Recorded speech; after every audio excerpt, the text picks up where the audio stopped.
Terima kasih Anda masih bersama kami. Bagi Anda yang baru saja bergabung, kami hadirkan kembali 3 berita utama hari ini.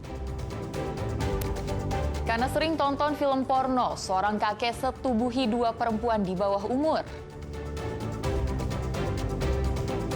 Mantan Direktur Teknik PT Pelindo jadi tersangka kasus pengadaan kapal yang merugikan negara 92 miliar rupiah. Terpuji, 3 siswa SD bersihkan musola sekolah yang akan digunakan untuk mengaji secara sukarela.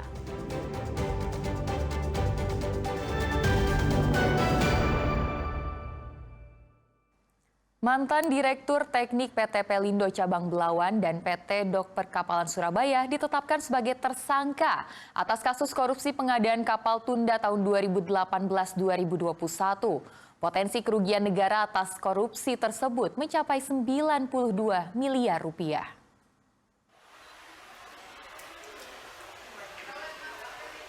Kejaksaan Tinggi Sumatera Utara menetapkan mantan Direktur Teknik PT Pelindo berinisial HAP dan mantan Direktur PT Dok dan Perkapalan Surabaya berinisial BS sebagai tersangka atas kasus korupsi pengadaan 2 kapal tunda. Kasus dugaan korupsi ini bermula dari adanya kontrak senilai 135 miliar rupiah yang bermasalah mulai dari realisasi pembangunan yang tidak sesuai. Diperkirakan kerugian negara atas korupsi tersebut sebesar 92 miliar rupiah. Adanya kontrak pengadaan senilai lebih kurang 135 miliar yang diduga bermasalah karena realisasi pembangunan kapal tidak sesuai spesifikasi, progres fisik jauh dari ketentuan kontrak, serta adanya pembayaran yang tidak sebanding dengan kemajuan pekerjaan. Kedua tersangka akan ditahan selama 20 hari di Rutan Kelas 1 Medan untuk kepentingan penyidikan. Kejati Sumut masih mendalami kasus korupsi untuk mengungkap kemungkinan adanya keterlibatan tersangka lain. Tuti Alawiyah Lubis melaporkan dari Medan. Harga emas bagi sebagian orang penting untuk dipantau. Lalu berapa ya harga emas minggu ini?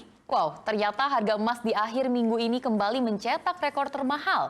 Tercatat harga emas Antam pada Sabtu kemarin mencapai Rp2.191.000 per gramnya. Emas tidak hanya menjadi perhiasan saja. Akan tetapi emas juga bisa menjadi investasi mendatangkan cuan. Harga yang stabil bahkan cenderung naik dan mudah untuk dicairkan jika ada keperluan mendadak menjadi salah satu alasan.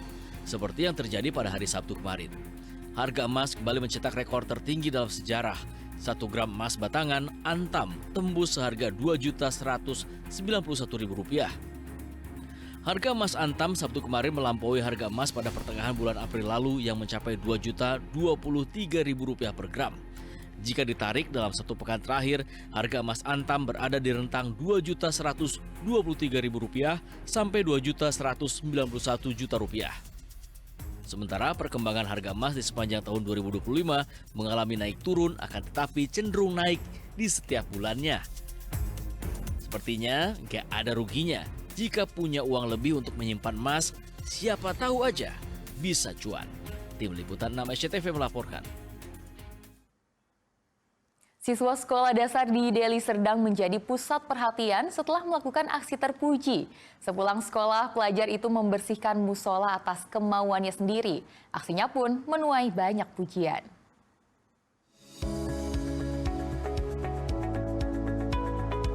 Tiga pelajar sekolah dasar negeri di Desa Cinta Rakyat, Percut Seituan, Deli Serdang meluangkan waktu membersihkan musola sepulang sekolah. Mereka menyapu, merapikan papan tulis dan perlengkapan lain yang akan digunakan untuk kegiatan mengaji gratis. Ketiganya bernama Akil Wijaya, Abdullah, dan Siti Fatimah Zahra. Aksi terpuji ini diketahui pihak sekolah ketika salah satu guru penasaran dengan tingkah ketiga muridnya karena sering berdiam diri di musola. Rasa kagum muncul ketika guru tersebut melihat dari rekaman kamera pengawas, ternyata ketiga anak itu membersihkan musola atas kemauannya sendiri. Kami sudah mau pulang nih, waktunya udah pulang. Si Akil itu nggak mau diajak pulang. Yuk nak kita pulang, kata Pak Putra. Nanti aja Pak, katanya. Sampai 2 kali diajak, yuk nak kita pulang, ini udah waktunya pulang, nanti aja Pak.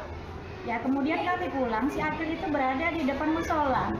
Dia duduk, kemudian gak lama kemudian, rupanya dia membersihkan musola itu, menunggukan orang sepi. Dia membersihkan musola itu dengan sendirinya, dia sapu, kemudian dia susun meja-meja untuk membaca Al-Quran. Ibu Akil Wijaya, Ismaini, sangat bangga dengan perbuatan yang dilakukan oleh anaknya. Senang gitu. Ya senangnya saya itu kok bisa sampai seperti itu anak saya gitu. Awalnya di rumah dia nggak ada kayak gitu ya, cuma hanya membantu di rumah. Jadi kok ada peribahasa dia itu tadi mengerjakan itu gitu, pribadinya dia sendiri, orang itu kemauan orang itu berdua. Apa yang dilakukan ketiga pelajar SD itu menjadi contoh dan motivasi untuk anak lain agar selalu berbuat kebaikan yang dapat berguna bagi banyak orang. Muhammad Hamdani melaporkan dari Deli Serdang. Dewan Masjid Indonesia Kabupaten Tapanuli Tengah menggelar musyawarah daerah kedua dalam agenda pemilihan Ketua DMI Tapteng periode 2025-2030.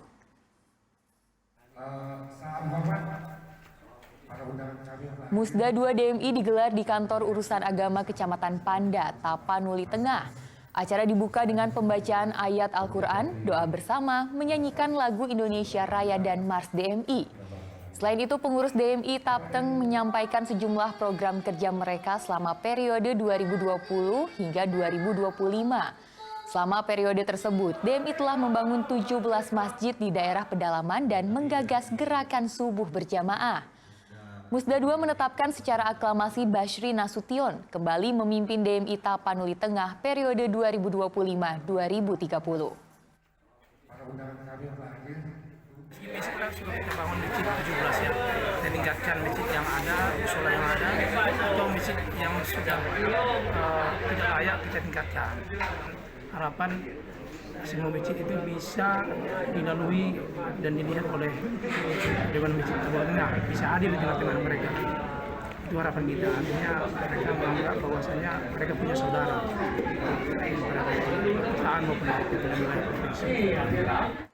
Karena sering menonton adegan film dewasa, seorang kakek di Kabupaten Deli Serdang menyetubuhi 2 orang anak perempuan di bawah umur. Seorang anak perempuan tampak mengikuti kakek yang sedang membawa sepeda. Rekaman ini diminta pihak polisian sebagai alat bukti. Pria berusia 65 tahun yang ada di dalam rekaman itu hanya diam tertunduk saat digiring polisi. Sebelumnya, ia telah dihakimi warga. Ia adalah pelaku pencabulan terhadap anak perempuan di bawah umur di Kabupaten Deli Serdang. Korban adalah DAR berumur 11 tahun dan KOR berumur 12 tahun. Mereka disetubuhi di ladang jagung milik warga. Kejadian yang berlangsung pada 5 September lalu itu berawal dari niat tersangka yang ingin mencari seorang wanita, yang ingin mencari seorang anak perempuan untuk dapat memuaskan nafsunya. RL, sang pelaku, mengaku sering melihat adegan film dewasa melalui ponsel yang ia rental senilai Rp30.000 per hari. Ketika berkeliling untuk menjual dagangannya, ia bertemu dengan korban KOR yang kemudian merayu korban dengan berpura-pura memiliki anak seumuran korban dan mengajak korban untuk bermain dengan anaknya. Tidak sampai di situ, tersangka juga berjanji pada korban akan membelikan ponsel dan memberi uang tunai jika mau ikut bersamanya. Dengan tanpa curiga, korban pun bersedia untuk ikut bersama tersangka hingga menuju ke ladang jagung. Tidak hanya satu korban, tersangka juga mengajak korban lainnya berinisial DOR dengan modus yang sama. Korban secara bergantian disetujui oleh kakek. Ya. Korban umur sekitar 11-12. Ini kami sampaikan kepada semua warga secara langsung bergantian, dan kakek ini statusnya sudah tidak berkeluarga, sudah pisah dengan istri dan hidup sendiri. Akibat perbuatannya, kini tersangka berada di sel tahanan Polrestabes Medan. Tersangka diancam hukuman 15 tahun kurungan penjara. Muhammad Hamdani melaporkan dari Medan. Laporan tersebut mengakhiri berita Sumut hari ini. Jangan lupa pastikan Anda subscribe channel YouTube Liputan 6 SCTV Daerah. Saya Tia Nisa berterima kasih atas perhatian dan kebersamaan Anda. Selamat beraktivitas dan sampai jumpa.